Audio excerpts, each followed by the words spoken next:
way to really shut you down, whether it's your day or not.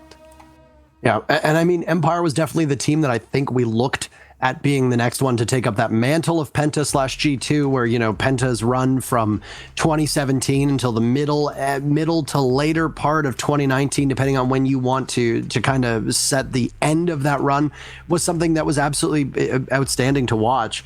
Empire looked ready to do that. You know, they finished second at the Invitational. They won the Raleigh Major. They won in Milan. They failed to qualify for Tokonami in what people thought was very similar to G2, and G2 were saying they were saving strats, but it actually looks like Empire just have gone cold at the wrong time, and a big part of that was we saw it on the roster page.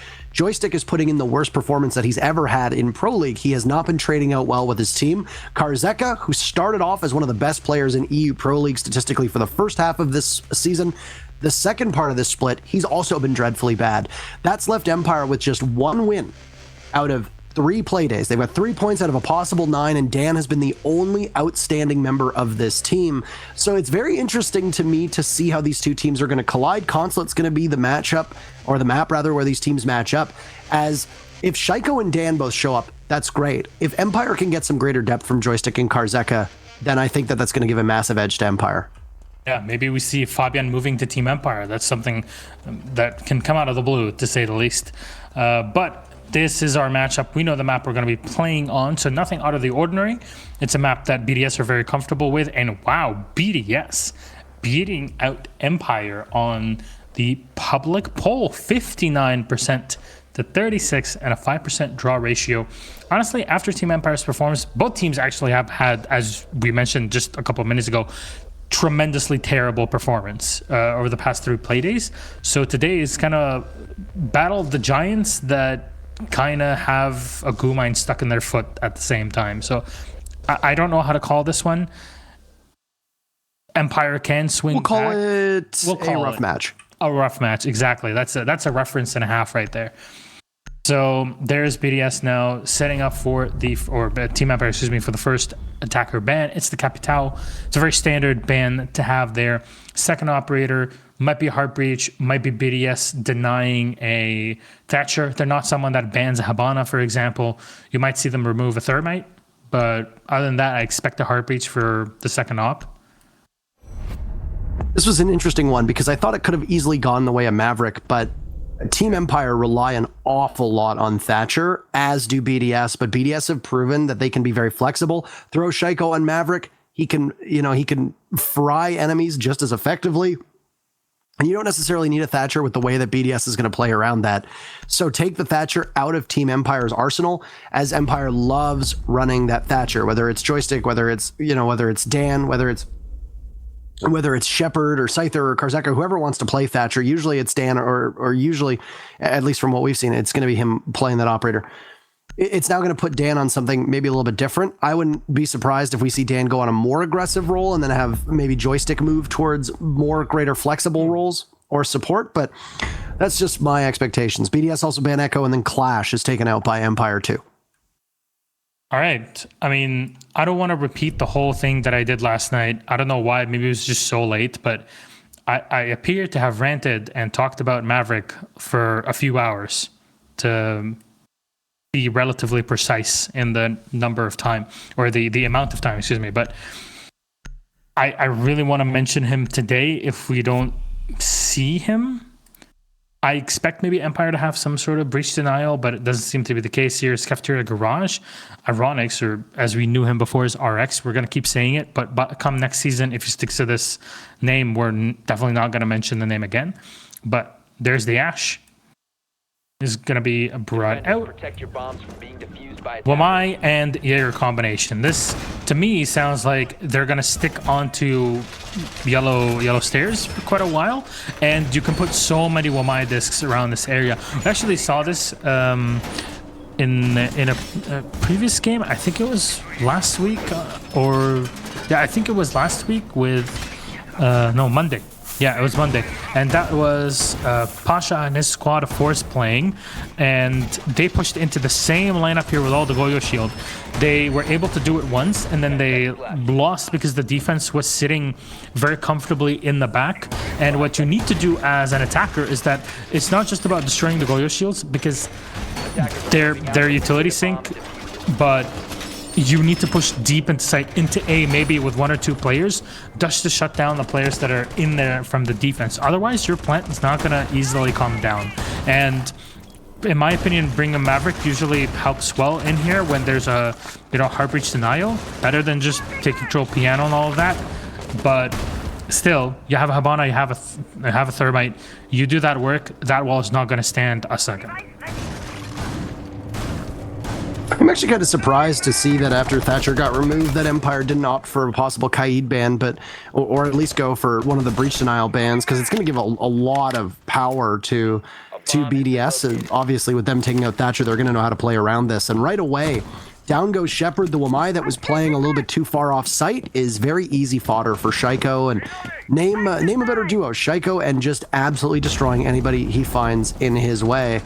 Waiting to see if the Goyo will present himself, as Shaiko is now currently a one-man wrecking crew. He's going to watch the punch hole that was created as, well, Ironix is over by the main stairs, and the spread from BDS tends to be towards the back, but there goes one of the Goyo shields in the position of Shaiko given away on yellow stairs. The Goyo is fully retreated as we'd seen him break the hatch inside a bathroom, and he's able to get away quite adeptly. There goes a bulletproof camera as well, so Shaiko doing massive amounts of work as now he's going to engage, losing a bit of HP, but he can't do much to outduel Dan in that altercation. Oh, look at that, a great position being placed here. But the Hibana is just going to keep spraying in. We talked about it before, like, Shaiko is someone that will play Hibana. It's not just the Ash. The 2 operators fit very well in this playstyle.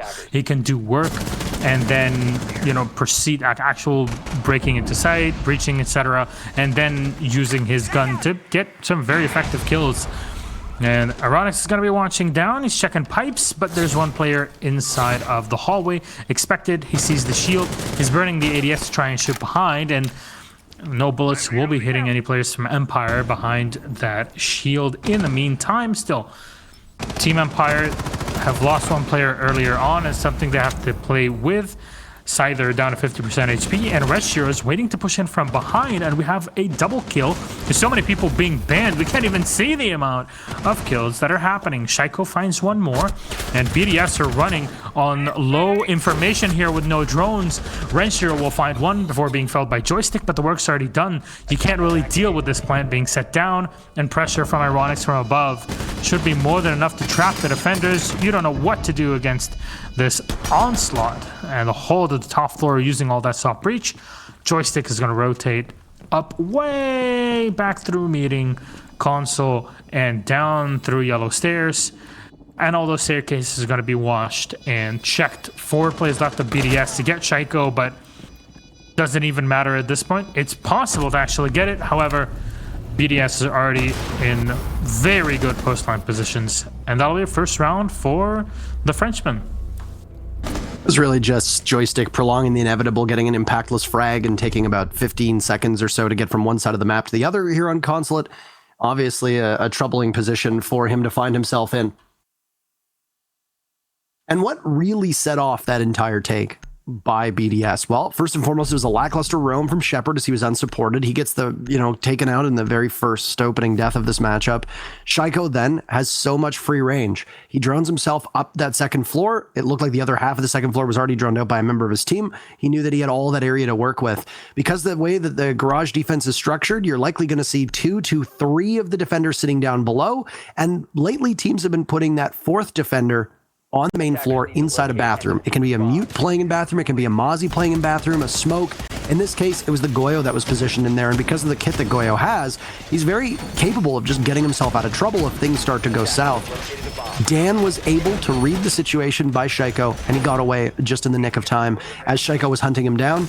And then from there, Shaiko had full control over yellow stairs. Shaiko could continue as Hibana as a 3-speed to go from the yellow stairs all the way back up to bathroom, continuously holding that area and essentially boxing in Empire. And while Shaiko did take a bit of damage, you know that you're not going to try to provoke a 1v1 with Shaiko because he so infrequently loses those. The rest of BDS just needed to use their utility work. They had over a minute and a half in that round to do the discovery that they needed to do to determine the locations of the remaining members of Empire. And then, very similar to Fours, BDS just kind of slowly ground them down. It was a very suffocating style of play. It was constricting, and Empire was just essentially tortured inside of the site with no way for them to be able to get out. And the only time they did was Shaiko at the very tail end of that round. And it was essentially a hopeless situation for him. So well read by BDS to take control of that second floor very quickly. And they're going to start this time on to Scyther. It's not Shepard who goes first, but another opening pick for BDS. Renshiro almost goes down, so that's a bullet or two away from Empire having the upper hand in this matchup. But for now, it's BDS. And with it, they'll take control of admin above. They'll swing on in, and they'll begin to pressure what is a second floor site for Empire. I mean, this is the way that Empire takes it every single time. It's like BDS have embodied the playstyle. You've seen 3 reinforcements there on the wall. The Habana goes for the assault, but Joystick collects. Shaiko is down, and Empire go up in the lead here. Renshiro is taking a lot of damage in the meantime, having fought that gunfight against Scyther. You lose 1 nitro cell for the Habana. On this site, having the Habana is very, well, it's not super important, but it makes your life way easier because you can kind of push the player back sitting inside a projector just by using one set of your X-Kairos next to that long desk, and it's a great position to use. Fortunate that's now down. Trading in terms of manpower is very important. Stuns in the back might be forcing the defender out of position. Oh, the long angle Joystick down from below, and Cafeteria will find 1 kill, and Kajaka collects another on Ironics. BDS now falling apart as Rafal trying to pressure in from below. Renshiro will get 1 more, as Renshi's known as the Mountain, who holds angles for the entirety of the round pretty much, and is looking for 1 more inside of Connector. He knows no man is coming in to support him. They have a stun. It's possible to go in for a sneaky plant on this one, as Renshiro is the one in control of that diffuser. A lot of patience now that's being exhibited here by BDS as they know the rough spot that they're in, and the toughest spot for them is that when they go to barrel in through the 2 openings that they've created, they're going to be held at angles by Empire, and it's very challenging for a defender or rather an attacker to be able to outduel a defender in this particular instance. Yet somehow Renshiro makes his way in. He's very wary of somebody playing below. There's nobody with a C4 or any potential. Karzeka rotates, traded off by Shepard, positioned at the top of yellow stairs. A spot on the default cam as Rafal will now take out both of them. He's going to have to work against both a yellow stairs peek and a bathroom take. That's Joystick prone on the ground with Shepard swinging out. 1 from Rafal. Is he going to go? Yes, he is! 2 big kills for him, and BDS take a round they had no business winning. I cannot believe this. They pushed in and took the gunfights. All you had to do was just not peek. Empire, what are you doing? You're the defense. You just sit, play the time. Don't be so greedy. We saw this in the Empire versus Force game, again on Consulate.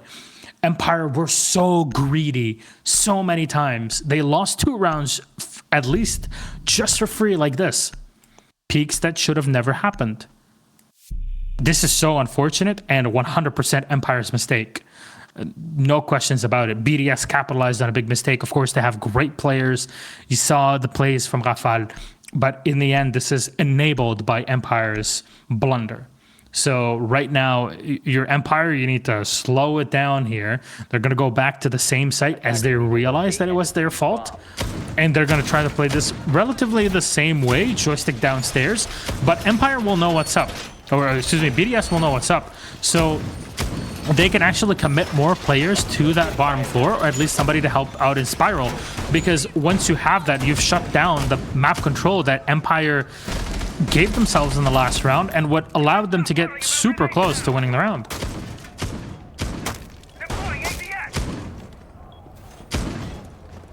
That was the best hope that we saw for Empire there, and it evaporated. I mean, Joystick was very low on HP. They didn't really need to peek him, and that's kind of confusing, is that Empire decided to peek together, but they just were a little bit staggered. If they had just simply waited, there's no way Rafal would have been able to get around that deployable shield, get in the bathroom, kill Joystick, then pivot out and take out Shepard. There was no time. Even the pro teams make mistakes like that. Even their coordination can sometimes suffer. And with the way that Rafal was playing, after he took out those 2 default cams, they knew that he was going to be pressuring from long desk. They knew he was going to continue to march over towards the console office site. You could just simply hold off. But what I find was more curious was that nobody was aggressively holding that balcony that we saw outside of the bomb site upstairs in Projector, that A bomb site balcony. That was where we saw Renshiro vault on in. And yeah, he's a great player. He's known for holding angles. He doesn't really miss. But all you need is somebody playing in connector to just simply watch that. And Renshiro's not going to be able to really win that fight as he vaults in, because the way the animation works and how operators can be quite vulnerable when they do decide to try and jump over a window or jump through a window, etc. That really there could have been the nail in the coffin for BDS, but it's just a mistake from Empire. And Empire have committed so many mistakes over these last 3 play days. They just do not look like themselves. And they're getting droned out quite extensively, as the man of the hour, Shaiko, is looking towards taking Projector very quickly. They still have this Mozzie under drone. There was one at the top of yellow. There was one also on the balcony here. And Mozzie is going to just continuously get pressured over and over again from Renshiro on drone. A frag grenade goes off. Nothing to be done right now on this Mozzie of Dan, but there's 3 members of BDS that are looking to try and find him and take him out. This is a great adaptation from BDS. I was talking about this right before we entered this round. This is what you need, because you know what the strategy is from Team Empire. If they went to the same site, grenade's got to be cooked and set. Dan is done.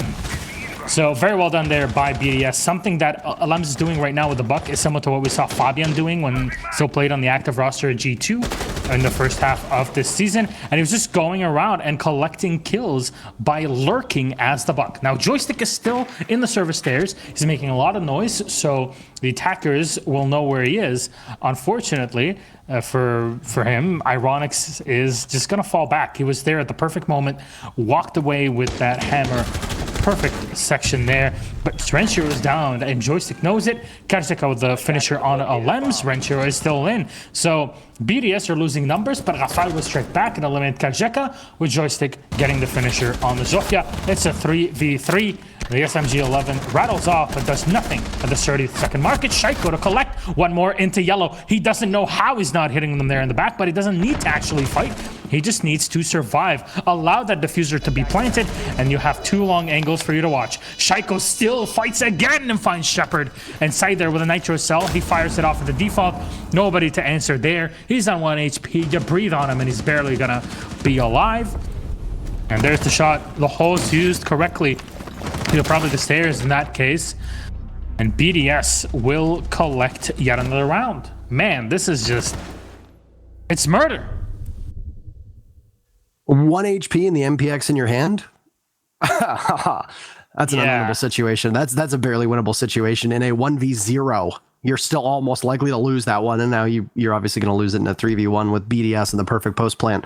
The one thing that we are kind of overlooking with how lackluster Empire has played is how well BDS are executing. Now, mind you, the greatest thing from Empire that I find is there's nobody around to trade off these players. One of the greatest strengths that Empire had for a long period of time was how close all of the members of this team were to each other. It's this very similar thing to what we said to another team from Europe, which was when they were Penta and then G2. And it's something that G2 has actually been doing much better on with this new roster. But Empire were so formidable because even though Joystick could make crazy plays on his own, he usually had somebody around him. Maybe it was Scyther, maybe it was Dan, maybe it was Karzeka.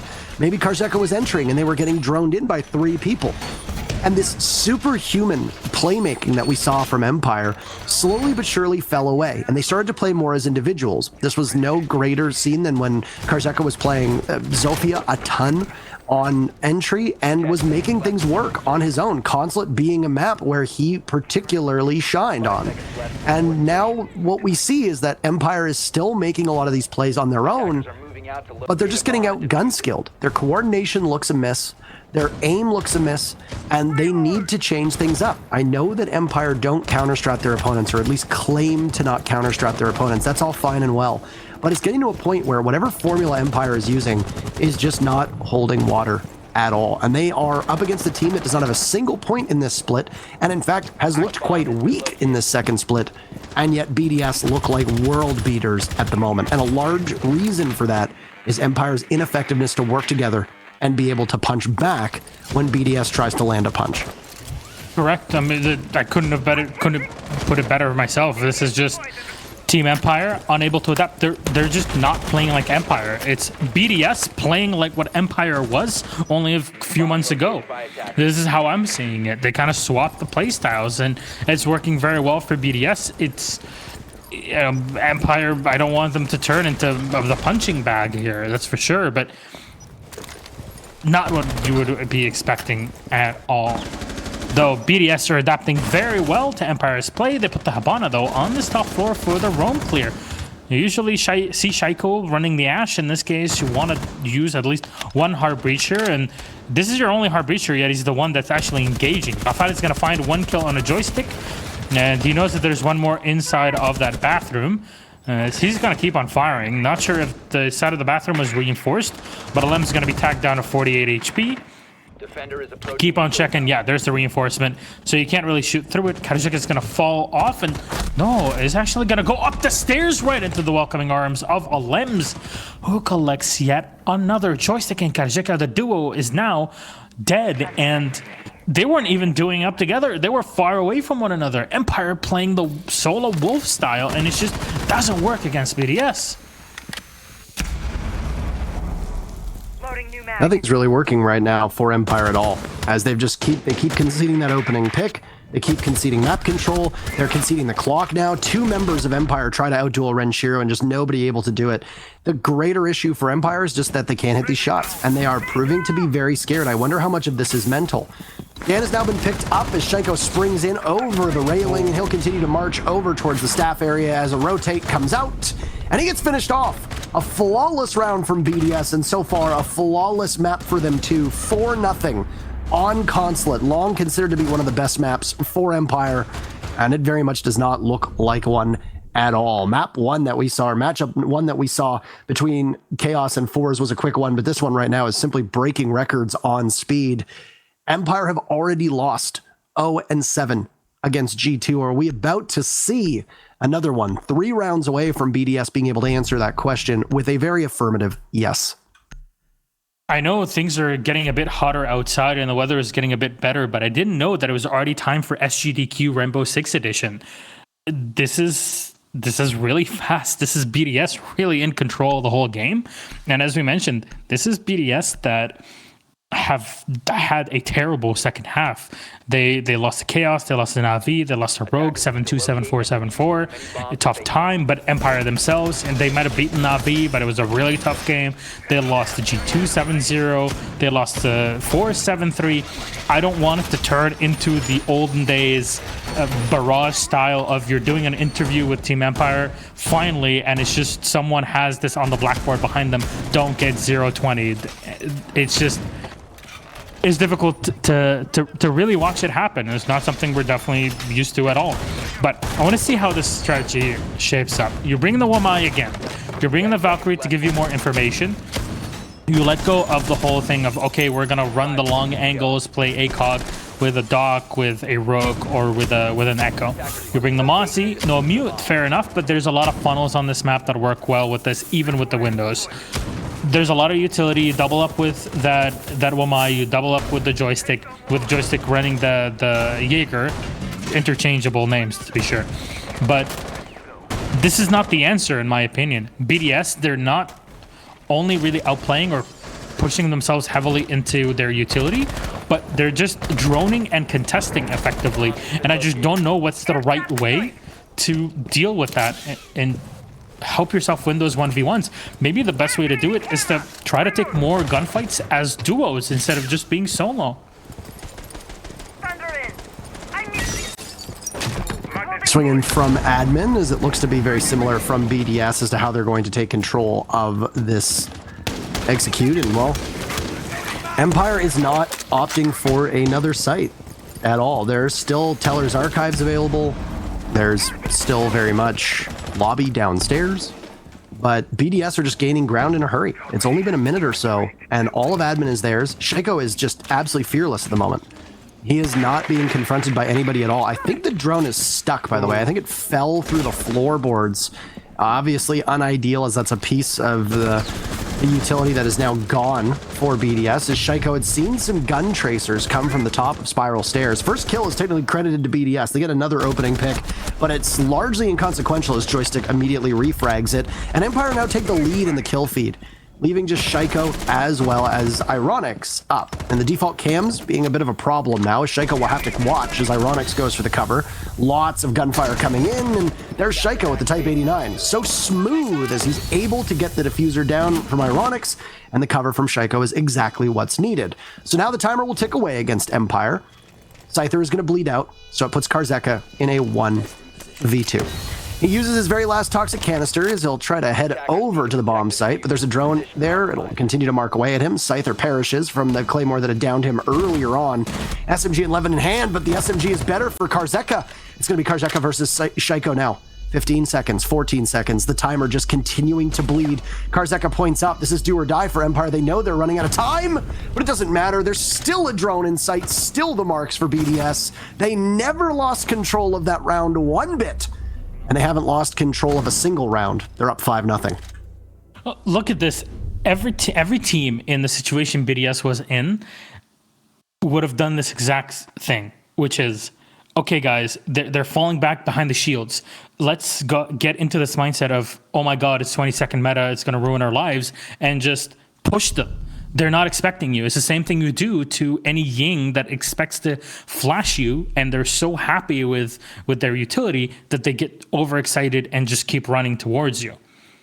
You peek, you find a kill, and then you fall back. And that's the way Shaiko plays. He does it so well, and then what won the round on top of it is having the drones in the right position to catch the rotations.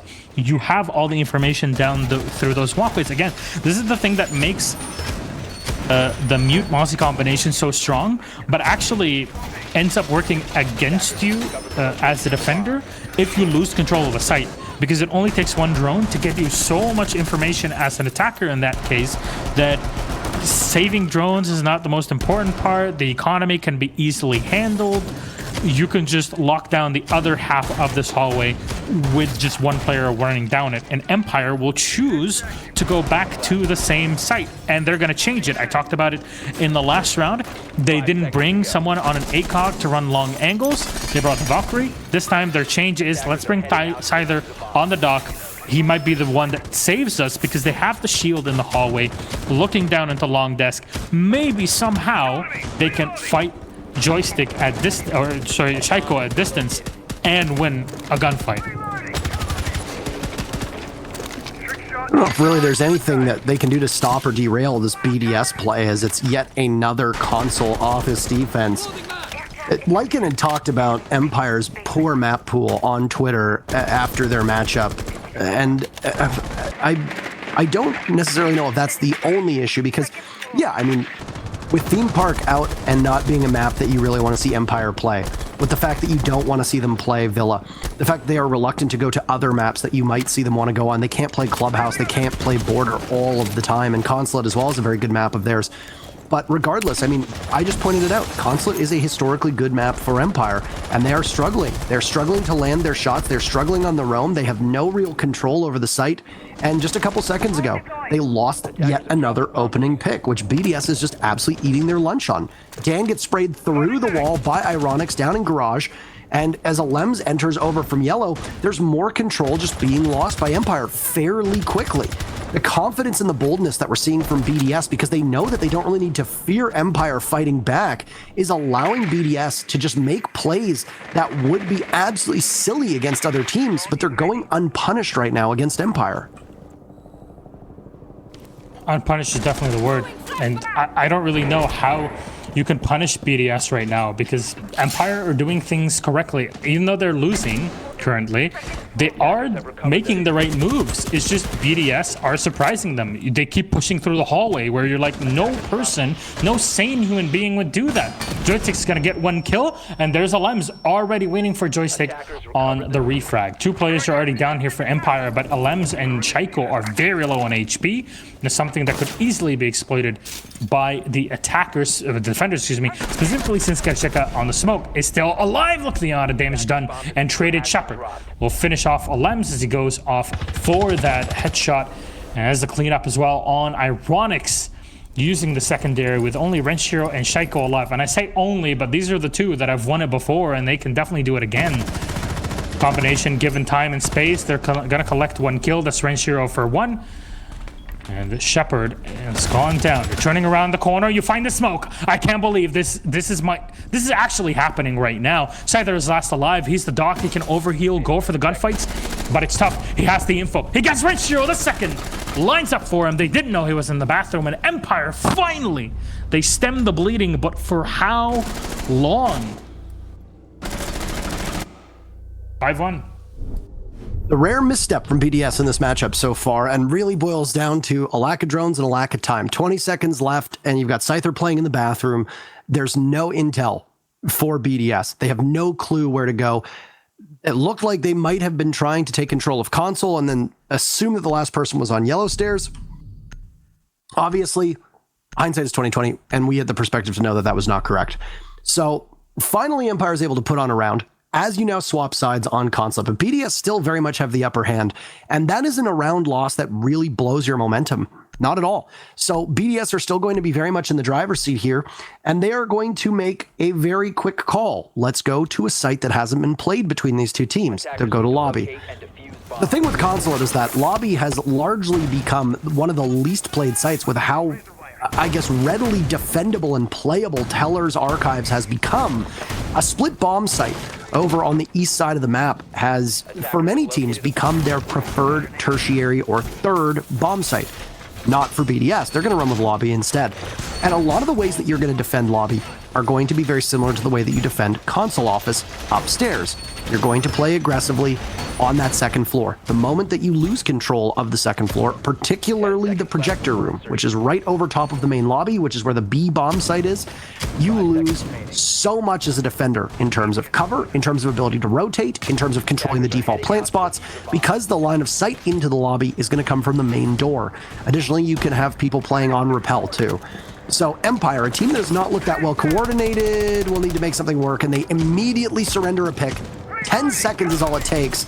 And just, once again, this boldness from BDS to know that their actions will go unpunished allows them to take Dan, the real standout performer for Empire in this second split, out of the matchup. More damage done here on the joystick as a bullet will pass through that barricade and hit the body of the Ash. And what do you do as Empire? Do you go for that usual admin assault? You already lost one player. You're trading 1-for-1. You lost joystick. You lost Dan. No more Ash. No more Zofia. You've very much been limited now on stuns. You've been limited on your crowd control potential and your soft breach. You still have the buck, that's for sure. But in this case, you're going to need as much manpower as humanly possible. And what did BDS lose? What's the price for this take? It's a Vigil. It's completely fine to lose the operator in this case because he's done the work. It's already over when it comes to your ability to pay dividends. Right, you're checking. You see one player in the back there for BDS. I believe that's Renshiro on the Mozzie. There's also the Jaeger of Shaiko inside a projector. And it actually now moved away, playing inside of the waiting room in Connector, and will fall back to support his teammate. He finds the head of Scyther and the 2K for him to slow Empire even further. 3 drones are left for the Russians, and 3 of them are all deployed. I wonder where they're placed right now, and if they're even gonna help in this take. Well, it's been a strong performance from Ironix in terms of what he's been bringing to the table with his gadgetry, and he's going pretty close to even right now with 3 kills, 3 deaths, and 4 assists. He's put up some major contributions, and it hasn't really just been the Shaiko show, even though he's broken double digits. Through 6 rounds and now 7 rounds, Shaiko's a little bit obviously above his average. That's a pretty good KD to have, but the rest of the team has put in some pretty extraordinary efforts. Renshiro has won at least 1 round that I can think of. Rafal has also won 1 round by himself, so it has not just been one member on BDS really leading the way. There goes Shepard as he is totally rudderless on main stairs, leaving Karzeka now in a position to essentially die with 30 seconds left. This should be a very easy lockout for BDS, providing they just patrol the stairs. Karzeka's got the pistol out to try and give himself as much speed as possible, but the diffuser is miles away. I think his opportunity is going to come in terms of getting frags, and he's not even going to get one of them. Renshiro just absolutely levels him off. Down he goes. No way to get onto that second floor for Karzeka. It's match point now for BDS in what has been a very fast matchup. You don't need an ACOG when you're so good at aiming. This is definitely Renshiro bringing it there. That's a long angle to hold with the commando and with the hollow, but here it is, 6-1. And now it's the choice, go to garage. Do you bring a bandit? No, not for now, at least before we get to this 6th pick. I know a lot of people actually have been coming in, new guys and girls into Pro League. And I just want to say, like, if it's 6th pick that you're worried about and you don't understand, that's fine. What happens is that in reveal phase, all the players from both teams can see the operators. They can't see the names of the players that are playing them. And then in 6-pick phase, you can switch one operator out and replace him with someone else, him or her. And that's something you can kind of mind game your opponents with. It's something that kind of eases the attack because it gives you an idea what you're facing up against and an idea of what site can be played. However, oftentimes that can also be used to kind of trap the attackers into picking the wrong operators for the job because you surprise them with one op on the switch and going for another site. That said, these technicalities, we're going to have to learn them. We all have to learn them together, so stick around. We'll answer the questions you got. On the setup here for BDS, seems like everything's going pretty standard and smooth. You have the reinforcements in the right places. I'm actually I'm very interested to see what happens with the bathroom right above the site. I'm not sure if they completely reinforce it or they're going to set LMs inside it or the hatch is open. There's a lot of possibilities. Yeah, you see the reinforcement from LMs, and yeah, it looks like the hatch might get opened up at some point here. And there's only one reinforcement, so he's going to try to stay alive inside it for as long as possible. Yeah, I mean, that's the way that we saw Empire play when they were on defense. They had a Goyo positioned up there, and he just impacted the hatch and was able to waste time. And, you know, as an attacking team, you're going to need to use some of that hard breach. But we see Empire only running with the single hard breach of Thermite. That's it. So it's going to be much more of a straightforward execute on their half of things. For BDS, it's just going to be the single mute jammer as Denial, Absent our Bandit and Kaid.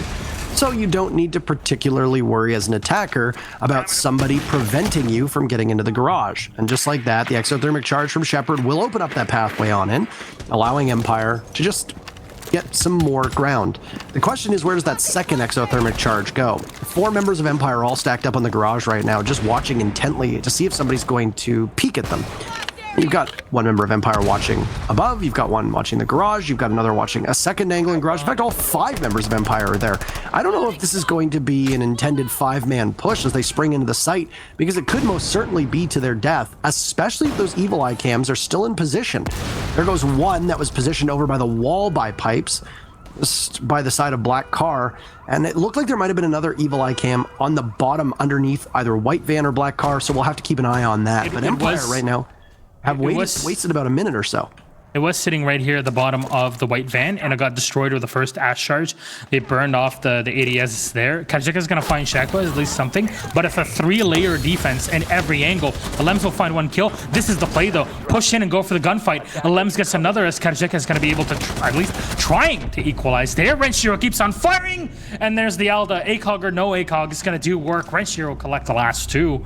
And BDS victorious 7-1. Man, again, Parker, sorry to cut you off at times, but not having the communication isn't fun physically, but here it is. There's no communication either between the players of Empire, it seems. They tried so hard and didn't really get very far at all. In 8 rounds, Dan is unable to find the scoreboard. A lot of that was how he was the early death for Empire as often as he was, and that's not something you want to see. With the stat line that we saw in the roster page before we got into this matchup, you needed a big day from Dan in order to keep pace with what you saw out of BDS. You had a great day from Shaiko. He's Mr. Consistency, and he does so well time and time again. But Empire struggled today, just as they struggled last week, just as they struggled the week before. And if you just simply disregard that Na'Vi Empire matchup, there have only been 4 rounds won by Empire in the last 3 matches. That is one of the worst in EU Pro League, and I don't have all of the numbers handy, but that might actually be the worst of any EU team over the last 3 play days. That's a really tough spot to find themselves in. Oh, how the mighty have fallen. And I don't know what it's going to take to get Empire to come back, but when we saw the defenses from Empire on Consulate, they had no teeth to them. There was no real aggression. They couldn't land the opening pick to save their lives. They couldn't trade off to save their lives. They crumpled when it came on the entry from BDS, and Empire just continuously fell behind and never found their footing again for the remainder of the match, and things didn't get any better when we swapped sides. In fact, on attack, Empire didn't look that well poised. They didn't drone super effectively. Where was the prowess that comes out from Joystick and Dan? Where was Karzeka fearlessly entering the same spot, being able to take advantage of it? And mind you, the best site that Empire tends to attack on this map is upstairs on that second floor. BDS didn't allow them to go there because they decided to go for a lobby and garage defense through the 2 rounds. Smart play by BDS, but Empire need to be a team that can adapt, because right now Empire are just giving up so many points and so many rounds that a team of their caliber probably shouldn't be, and they're gonna need to make a change because they are in absolute free fall right now. Definitely. Empire are really having a rough time. I'm curious as how they change things, because if it was me and you had removed the names, scrubbed them clean off of my screen here, off of my feed, and you told me to tell you which team was Empire and which was BDS, I would 100% have picked BDS, who actually won and played the way that they did, as being Team Empire, because this is how Empire played only a couple months ago. They're free falling, but they're also losing their own identity in their play. And I don't know if that's something even more difficult to come back from, because it's not just about how you're playing as a team. It's literally the core of the way you play the game. Sometimes it's very hard to change something that has been so ingrained in you and that you've been applied for years now. That's it. We're ready for our interview. So let's have a chat with our victors. It's LMs from BDS. Hello.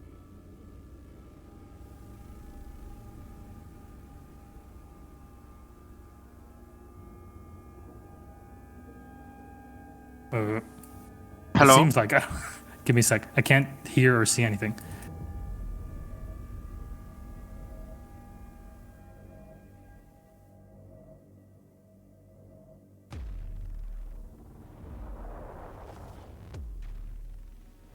Hello? Alams, can you hear me? Yeah. Hello. Hey, Brian. By the way, yes. Technical stuff. That's how it happens. So, congratulations on your victory today. Oh my God. Man, Empire did not look like they even existed on that game. How is it between all of you? Because it looks like BDS, especially on their attack, are just always ready to keep pushing their momentum through. And even a team like Empire could not slow down and deal with you. Yeah. So we played Consulate. We are very confident on that map. And we had to choose the side of the map because they choose the map. So yeah, we started attack, and we are confident in our attack, so it went smooth. It's very, very direct and to the point, to say the least. Well, when you went, this is something that Intera was talking about, you went on your defensive side. You were already up, and it was, 5-0, what was it, 5-1, whatever it was. You went for lobby defense first. Is this something to throw Empire off? Because, as Intero mentioned, they're a team that is usually very strong on that console chamber push on Consulate. Was that predicted? Was that played on purpose? So yeah, we choose lobby defense first because we had to choose between basement and lobby because if we were defending CEO, they will have attack CEO, like see on the CEO side. And the CEO attack is really hard to defend, even if you have Wamai and stuff.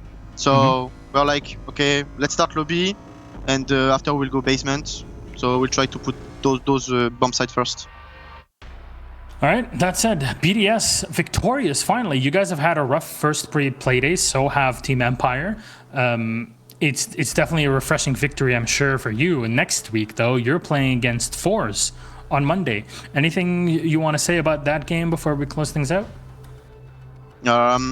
Fours is really good right now, especially after the roster change. Amishan is a very good player. So I think we will take the game like seriously. We'll prepare the match, and we will see. All right. And anything to the fans at the end of this victory? It's your first one of this half of the split. Yeah, I would like to thank all the people from France and from all across the world who are supporting us. I would like to thank BDS, of course, for the continued support and the good work conditions. My teammates, my family, my mother, and my cat. and can you for the say, interview. Thank you very much. Can you just say thank you to the cat again? That's And possible. thank you to the cat. But I think he's sleeping right now. I don't think he's here. Oh, the little cutesy. I'm sorry. Let the cat sleep. It's okay. Just say thank you and give her a nice rub at the end. That'll be fine for me. Again, congratulations on your victory today, Elems. We'll see you in their matchup against Fours on Monday. Until then, take care. Bonne nuit. Bye bye. Thank you, bonne nuit.